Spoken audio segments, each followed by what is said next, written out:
नमस्कार दोस्तों। इंग्लिश बोलने के लिए हमें कुछ शब्दों की जरूरत पड़ती है, ये बात तो आप सभी मानते होंगे। लेकिन कोई भी इंसान रातों रात डिक्शनरी को याद नहीं कर सकता।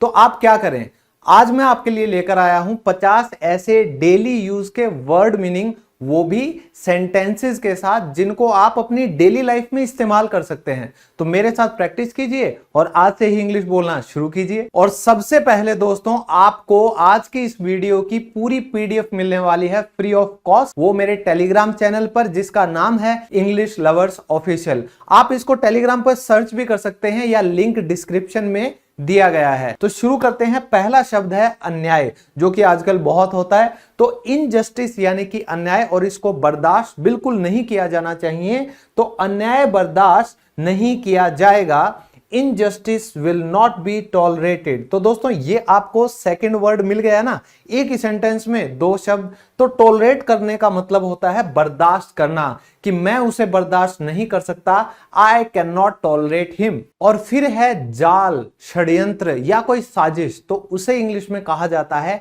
ट्रैप। तो एक भालू जाल में फंस गया, a bear was caught in the trap. तो दोस्तों, ये जो कॉट है, ये कैच की सेकंड फॉर्म है, यानी पास्ट में हम बात कर रहे हैं कि कुछ हो गया था। तो कैच, कॉट, कॉट। तो कैच यानी कि पकड़ना। तो आपको यहां भी दो शब्द मिल गए। क्या बकवास कर रहा है, मेरा दिमाग खराब मत कर, पागल हो गया है क्या? ये कैसा स्वभाव है? चिड़चिड़ा स्वभाव। तो किसी बात को लेकर अगर कोई चिढ़ता है, कोई गुस्सा करता है, उसके लिए शब्द है ग्रम्पी। तो चिड़चिड़ा यानी कि ग्रम्पी। जैसे रवि आज थोड़ा चिड़चिड़ा सा है, Ravi is a little grumpy today. तो आपके आसपास में आज कौन चिड़चिड़ा हो रहा है, उसका नाम लेकर इस सेंटेंस को 2 या 3 बार बोलिए, कभी नहीं भूलेंगे ये सेंटेंस। फिर है दोस्तों रक्षा करना या किसी को सुरक्षा प्रदान करना। इसके लिए इंग्लिश में शब्द होता है प्रोटेक्ट। तो मैं तुम्हारी रक्षा करूंगा, आई विल प्रोटेक्ट यू। तुम बड़े अजीब हो, वो बड़ी अजीब है। तो अजीब के लिए क्या बोलते हैं? स्ट्रेंज। मोहित अजीब इंसान है, मोहित इज अ स्ट्रेंज पर्सन। फिर है दोस्तों इकट्ठा करना या एकत्रित करना, उसे हम इंग्लिश में कहते हैं गैदर। मैंने थोड़ी जानकारी इकट्ठी की है, I have gathered some information. तो जानकारी यानी कि इंफॉर्मेशन। तो दोस्तों, लोग भी इकट्ठे हो सकते हैं और जानकारी भी इकट्ठी हो सकती है। आप कह सकते हैं कि कुछ गुंडे मेरे घर के आगे इकट्ठे हो गए हैं, आप कहेंगे सम गूंस have gathered in front of my house. फिर है किसी को सूचना देना या सूचित करना, इंग्लिश में उसे कहते हैं इन्फॉर्म, और सूचना जो है उसे बोलेंगे इंफॉर्मेशन। जैसे मैं तुम्हें जानकारी दे दूंगा, आई विल इन्फॉर्म यू। फिर है डरपोक यानी कि कावर्ड। कहते हैं ना, तुम डरपोक हो, यू आर अ कावर्ड। तो डरपोक मत बनो, डोंट बी अ कावर्ड। तो इंग्लिश बोलने से डरना नहीं है, don't be a coward, be strong, be confident. अब है दोस्तों आम के आम गुठलियों के दाम, दो शब्द एक में। वेल्थ यानी कि संपत्ति, और अक्यूमुलेट, ये वेल्थ के साथ ही लिंक है, इसीलिए मैंने साथ लिखा। एक्यूमुलेट होता है जमा करना। तो कई लोगों को शौक होता है प्रॉपर्टी जोड़ते रहने का, जमा करते रहने का। उनके लिए उसने बहुत सारी संपत्ति जमा कर ली है, he has accumulated a lot of wealth। तो आपने कितनी जमा कर रखी है? दोस्तों, भीड़ भाड़ की जगह पे कई बार भगदड़ सी मच जाती है, जिसकी वजह से कई लोगों की जान चली जाती है। तो टीवी न्यूज पे या अखबारों में आपने पढ़ा होगा, इंग्लिश में भगदड़ को कहते हैं स्टैम्पीड। क्या बोलेंगे? स्टैम्पीड। जैसे बाहर निकलने के लिए भगदड़ मच गई, there was a stampede for the exit. तो एग्जिट होता है निकास, यानी कि निकलने की जगह। फिर है प्रबंध करना, उसे इंग्लिश में बोलते हैं मैनेज यानी कि संभालना। तो वह एक बड़ी फर्म संभालता है, he is managing a big firm. तो जो ये मैनेजर्स होते हैं, इन्हें बोला जाता है प्रबंधक, क्योंकि ये क्या करते हैं? आखिरकार हर चीज को मैनेज करते हैं, काम संभालते हैं, इसीलिए बोला जाएगा मैनेजर। और अब मैं मैनेज कर रहा हूं एक स्पोकन इंग्लिश का कोर्स आप सभी के लिए। तो अगर आपको मेरा पढ़ाना अच्छा लगता है, समझ में आता है, तो मेरे इस कोर्स को आप ज्वाइन कर सकते हैं, जो कि 6 नवंबर से 30 लाइव क्लासेस के साथ शुरू हो रहा है, मंडे टू फ्राइडे शाम को 7 बजे। इसके अलावा आपको 50 रिकॉर्डेड वीडियोस भी मिलेंगी और 20 जूम क्लासेस भी मेरे साथ आप कर पाएंगे। तो 100 क्लासेस कहीं भी आपको नहीं मिलेंगी, सिर्फ और सिर्फ 499 पूरे 1 साल के लिए। तो अगर आप 6 नवंबर तक लेते हैं तो आपको 1 साल की वैलिडिटी फ्री मिलती है, जिससे आप पूरे 1 साल तक प्रैक्टिस कर सकते हैं। 6 नवंबर के बाद ये ऑफर खत्म हो जाएगा, लिमिटेड सीट्स हैं। और इंग्लिश बोलने की शुरुआत करने के लिए आपको जिस भी पीडीएफ की जरूरत पड़ सकती है, वर्ड मीनिंग, सेंटेंसेस, वर्ब्स, वो सभी पीडीएफ मैंने यहां पर दे रखी हैं, जो कि आपको फ्री ऑफ कॉस्ट मिलेंगी इसी कोर्स के अंदर। तो मेरी एप्लीकेशन का लिंक इस वीडियो के डिस्क्रिप्शन में भी मिल जाएगा, या आप गूगल प्ले स्टोर पर इंग्लिश लवर्स सर्च कर सकते हैं और वहां रिव्यूज और रेटिंग्स देखकर आपको खुद ही पता चल जाएगा कि ये जो कोर्स है zero level to hero level, ये कितने लोगों की जिंदगी बदल चुका है। और अगर आप आईफोन रखते हैं तो आप माई इंस्टीट्यूट नाम की ऐप को डाउनलोड करें, उस पर आप ORG कोड IHPHG जो है वो जब लगाएंगे तो वहां भी आपका ये कोर्स ओपन हो जाएगा। तो all the best. Next sentence है पोल, यानी कि खंबा, बिजली का खंभा। टेलीफोन के तो आजकल खंबे बचे नहीं हैं। फिर हमारी गली में कोई बिजली का खंबा नहीं है। There is no electricity pole in our street. तो देखिए स्ट्रीट क्या होती है, गली, तो मिले ना दो दो वर्ड मीनिंग। फिर है पहचाना, यानी रेकग्नाइज। इसको रिकॉग्नाइज मत बोलिएगा, रेकग्नाइज ही इसकी करेक्ट प्रोनाउंसिएशन है। क्या तुम मुझे पहचानते हो? डू यू रेकग्नाइज मी? कई लोग सोचते हैं रिमेंबर, तो रिमेंबर होता है याद आना पिछली बात को।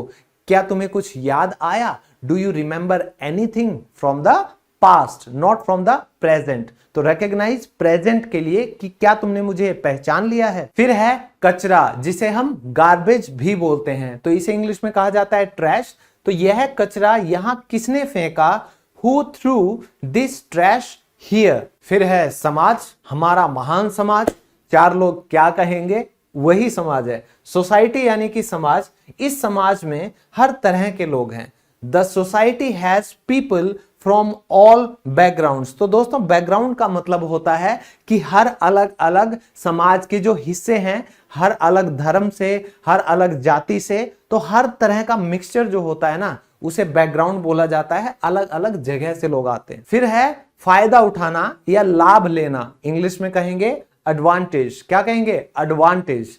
जैसे उसने मेरी नेकी का फायदा उठाया, she took advantage of my kindness. तो जो बच्चे काइंड होते हैं, दयालु होते हैं, कच्चे दिल के, साफ दिल के होते हैं, वो क्या होते हैं? वो होते हैं काइंडनेस से भरे हुए। तो इसे बोला जाता है नेकी, और उसका क्या करते हैं लोग? एडवांटेज लेते हैं, फायदा उठाते हैं। फिर है जेलस, ईर्ष्या। तो अगर आप कामयाब हो रहे हो, आप अच्छा पढ़ाई कर रहे हो, आप इंग्लिश सीख रहे हो, या कोई भी अच्छा काम कर रहे हो, तो लोग क्या करेंगे? ईर्ष्या करेंगे। वह मुझसे ईर्ष्या करती है, she is jealous of me. तो दोस्तों ये जो शब्द है ना, ये आपस में जुड़े हुए हैं। एडवांटेज ऑफ होता है और जेलस ऑफ होता है, इन चीजों का भी ध्यान रखना है। इसीलिए मैं आपको पूरा सेंटेंस दे रहा हूं कि आपकी जो प्रैक्टिस है उसी में ही आपको इसका सही इस्तेमाल समझ में आ जाए। सिली यानी कि बेवकूफ। तो तुम कितने बेवकूफ इंसान हो, what a silly person you are. फिर है भाग्यशाली, फॉर्चुनेट। मैं बहुत भाग्यशाली हूं, आई एम वेरी फॉर्चुनेट। तुम बहुत भाग्यशाली हो, यू आर सो फॉर्चुनेट। जगा हुआ यानी आप सोए नहीं हो, उसका उल्टा है जगा हुआ, उसको हम कहते हैं अवेक। मैं जगा हुआ हूं, आई एम अवेक। फिर है तैयारी करना यानी कि प्रिपेयर करना। जैसे वे प्रवेश परीक्षा की तैयारी कर रहे हैं, they are preparing for the entrance exam. तो एंट्रेंस एग्जाम होता है दोस्तों प्रवेश परीक्षा किसी कॉलेज में या किसी यूनिवर्सिटी में दाखिले के लिए। फिर है खर्च करना। कई लोग बहुत खर्च करते हैं, तो फिजूल खर्ची करने वालों को क्या बोला जाता है? Spendthrift. क्या? Spendthrift. तो स्पेंड यानी कि खर्च करना। तुम कपड़ों पर कितना खर्चा करते हो? How much do you spend on clothes. तो आप भी बताओ कमेंट में, आप लोग कितना कितना खर्चा करते हो? छोड़ देना, रिलीज। तो अगर आपने कुछ पकड़ा हुआ है उसे छोड़ते हो, उसको भी रिलीज बोलते हैं। जेल से कैदी को छोड़ा जाता है, उसे भी रिलीज बोलते हैं। जैसे उसे जमानत पर छोड़ा गया था, he was release on bail. तो यहां भी आपको 2 शब्द मिले। जो जमानत है उसे कहा जाता है बेल, और हमेशा रिलीज्ड ऑन बेल होता है, टू या इन कुछ नहीं होता। तो ये कॉम्बिनेशन हमेशा याद रखो। निराश कर देना यानी अपसेट कर देना, आज तुम कुछ निराश लग रहे हो, you are looking a bit upset today, so don't be upset, निराश मत रहो। फिर है स्थिति यानी कि कंडीशन। तो कई बार जब आप इंग्लिश बोलते हैं कि यार तुझे मेरी कंडीशन का नहीं पता, तो आप ये सही करते हैं कि कई इंग्लिश के वर्ड्स को आप अपनी डेली कॉन्वर्सेशन का हिस्सा बना लो। धीरे धीरे करके इंग्लिश वर्ड्स को बढ़ाते जाओ, ये भी एक अच्छा तरीका है अपनी इंग्लिश को इंप्रूव करने का। जैसे उसकी स्थिति बहुत खराब है, His condition is very bad। फिर है डंक। तो चींटी डंक मारे, ततैया डंक मारे या मधुमक्खी डंक मारे, आपको पता है कैसे बोलेंगे? डंक को बोला जाता है स्टिंग। तो ये मधुमक्खी का डंक है, it is a bee sting. तो अगर आपको मधुमक्खी, ततैया इस तरह की चीजें काट लेती हैं, उड़ने वाली खासकर, ठीक है, उन्हें बोला जाएगा स्टिंग। लेकिन अगर सांप काट लेता है उसे बाइट बोला जाएगा, उसे स्टिंग नहीं कहते। तो जो भूमि उपजाऊ नहीं होती दोस्तों, उसे बोला जाता है बंजर भूमि यानी कि बैरन लैंड। जैसे ज्यादातर जमीन बंजर थी, most of the land was barren. फिर है बर्दाश्त करना यानी टॉलरेट। बर्दाश्त करने की भी एक हद होती है, there is a limit to tolerate anything. तो ये जो सेंटेंस है ये बहुत ज्यादा इस्तेमाल होता है डेली लाइफ में। तो आप 2 या 3 बार बोल के देखो, चाहे बेमतलब किसी को कह दो यार बर्दाश्त करने की ना एक लिमिट होती है, मजाक में बोलो, लेकिन आप इंग्लिश में बोलोगे तो आपके बेहद काम आएगा। तो अब हम बात करते हैं सलाह की। वैसे तो एडवाइस का मतलब भी सलाह होता है, लेकिन कंसल्ट और एडवाइस में फर्क ये है, एडवाइस कोई भी दे सकता है, लेकिन ये जो कंसल्ट है ये सिर्फ वही इंसान दे सकता है जिसका वो प्रोफेशन हो। जैसे आप मेडिकल कंसल्टेशन करेंगे तो डॉक्टर के साथ, अगर आप लीगल कंसल्टेशन करेंगे तो लॉयर के साथ। तो इस तरह से आपको डिफरेंस समझ में आ जाएगा। जैसे इस बारे में किसी से सलाह लो या परामर्श ले लो, consult someone on this matter. फिर है नकल करना। बच्चे बड़ी नकल करते हैं, नकल उतारना एक तरह से बोलते हैं। तो इमिटेट, तो छोटे बच्चे अपने बड़ों की नकल करते हैं। Small children imitate their elders. तो बड़ों को मैं हिदायत दे रहा हूं, ये स्टैट्यूटरी वार्निंग दे रहा हूं कि आप जो भी करें, बच्चे they are watching you all the time. कई लोग हमेशा भ्रम में जीवन निकाल देते हैं, उसे कहा जाता है इल्यूजन। तो यह तुम्हारा भ्रम है, दिस इज योर इल्यूजन। कोई खाने की चीज अगर सड़ जाती है, खासकर फ्रूट्स या वेजिटेबल्स की बात करें, तो उन्हें हम कह सकते हैं रॉटन यानी कि सड़ा हुआ। ये सेब सड़ा हुआ है, दिस एप्पल इज रॉटन। या आप ये भी कह सकते हैं दिस एप्पल इज ऑफ, यानी कि डेड हो गया, मर गया भाई। नेक्स्ट है दोस्तों महत्व यानी कि सिग्निफिकेंस। तो ये सिग्निफिकेंस कैसे इस्तेमाल करेंगे? क्या तुम पढ़ाई का महत्व नहीं जानते? Don't you know the significance of studies. तो कोई भी एक ऐसी फील्ड जिसकी आप स्पेशलिटी बताना चाहते हो कि इसका महत्व क्या है, उसके लिए सिग्निफिकेंस का आप यूज करोगे। फिर है भेदभाव, प्रेजुडिस। दोस्तों इसको प्रीजुडिस नहीं बोलेंगे, ये बोला जाता है प्रेजुडिस। जैसे प्राइवेट नौकरी में भी बहुत भेदभाव होता है, there is a great prejudice in private job as well. As well यानी कि में भी। तो प्राइवेट नौकरियों में होता या नहीं होता? कमेंट में बताओ ना यार, कुछ तो बातें करो। फिर है गायब हो जाना, जैसे वैनिश। चोर अंधेरे में गायब हो गया, the thief vanished in the darkness. तो डार्कनेस यानी कि अंधेरा, चोर तो गया। फाड़ना, खासकर कागज की जब हम बात करते हैं उसे बोला जाता है टीयर यानी फाड़ना। उसने मेरा खत फाड़ दिया। She tore my letter. तो टीयर, टॉर, टॉर्न। तो ये क्या है? टीयर की सेकंड फॉर्म है, क्योंकि ये जो खत फाड़ा था ना वो बीते समय की बात कर रहा है। तो आप कहोगे कि उसने भी मेरा खत फाड़ दिया है, she has also teared up my letter. दोस्तों अगर कोई प्रोग्राम आप किसी वजह से टाल देते हो, कुछ आगे समय के लिए बढ़ा देते हो, उसे बोला जाता है पोस्टपोन करना। और कोई प्रोग्राम अगर समय से पहले आप कर लेते हैं, जैसे 10 तारीख का प्रोग्राम आपने 5 को कर लिया, उसे बोला जाएगा प्रीपोन। क्या? प्रीपोन। जैसे टाल देना पोस्टपोन और पहले कर देना प्रीपोन। हमें शादी टाल देनी चाहिए, we should postpone the wedding. तो यानी कि उल्टी होना। तो कईयों को होता है ना कि मुझे वॉमिटिंग हो रही है, तो आप समझ जाएंगे वॉमिट का ही मतलब होता है उल्टी होना। उसे कल रात 2 बार उल्टी हुई, she vomited twice last night. ये मैंने क्या किया, मैंने उबासी ली, इसे ही बोला जाएगा यौन करना। तो मेरे सामने उबासी मत लो, do not yawn in front of me. तो सामने की इंग्लिश क्या होगी, इन फ्रंट। दोस्तों आपने ये ध्यान दिया होगा, ये साइकोलॉजिस्ट कई बार कहते हैं आपके सामने अगर कोई मुंह फाड़ के उबासी लेता है ना तो आपको भी उबासी आने लगती है। एक बार करके देखो। किस किस को उबासी आई एक बार कमेंट में बताना जरूर। फिर है हटा देना, यानी कि रिमूव कर देना।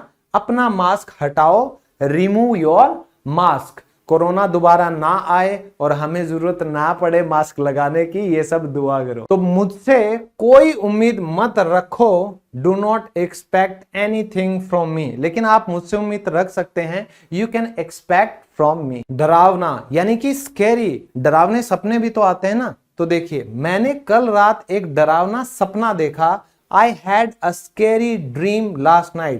तो जो सपना आपको आता है उसके लिए आप ड्रीम यूज करते हैं। और जब भी आप कहते हैं मैंने कल सपना देखा, तो आप ये नहीं कहेंगे I saw, क्योंकि आंखें तो बंद थी तो कहां से देखा। तो वो आप कहेंगे I had, क्योंकि ये एक तजुर्बा है, ये एक एक्सपीरियंस है। और उसके लिए आप क्या यूज करते हो, प्रेजेंट में हैव का और पास्ट में हैड का। फिर है दोस्तों क्रॉल, यानी कि रेंगना। छोटा बच्चा जब चलना शुरू करता है वो थोड़ा थोड़ा रेंगता है पहले।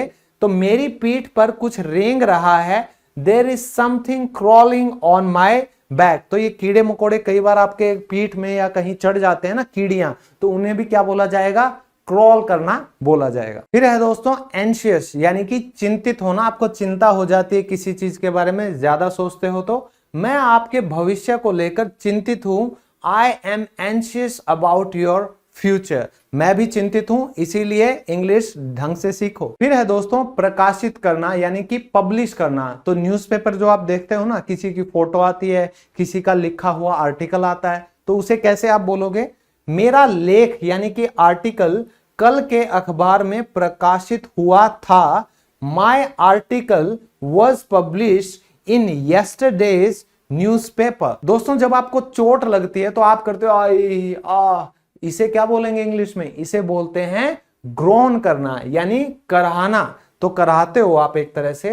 रोगी दर्द से करहा रहा है, the patient is groaning with pain. तो जब भी दर्द होता है तो हमेशा याद करो ग्रोनिंग विद पेन आएगा, विद का इस्तेमाल जरूरी है। तो सुबह सुबह जब हम पानी अपने मुंह में लेकर इधर उधर घुमाते हैं और फिर उसे निकालते हैं मुंह साफ करने के लिए, तो उसे बोलते हैं कुल्ला करना। इंग्लिश में कहेंगे रिंस। तो अच्छे से कुल्ला कर लो, रिंस योर माउथ प्रॉपरली। फिर है दोस्तों झगड़ा हो जाना, यानी कि डिस्प्यूट। तो दोनों गांव के बीच झगड़ा चल रहा है, both villages have dispute between them. तो डिस्प्यूट यानी कि झगड़ा, जो फाइट होती है वो होती है लड़ाई। फिर है दोस्तों थोपना, यानी कि इंपोज करना। तो कई बार क्या होता है, आपसे जो सीनियर होता है या आपके जो बड़े होते हैं परिवार में, वो अपने फैसले आप पर थोपते हैं, तो उन्हें क्या बोला जाएगा, इंपोज करना। तो सभी काम मुझ पर मत थोपो, don't impose all the work on me.